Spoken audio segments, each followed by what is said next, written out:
একটা গ্রামের এক কোণে ছিল একটা পুরনো মিষ্টির দোকান।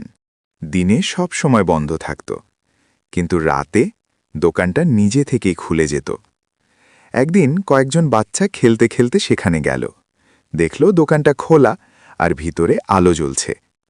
ভিতরে ঢুকতেই এক বুড়ো লোক বলল, এসো, ফ্রি মিষ্টি খাবে।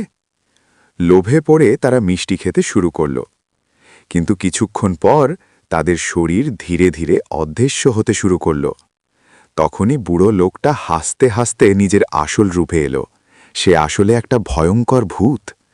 সে বলল, যারা আমার মিষ্টি খায় তারা আর কখনো ফিরে যেতে পারে না।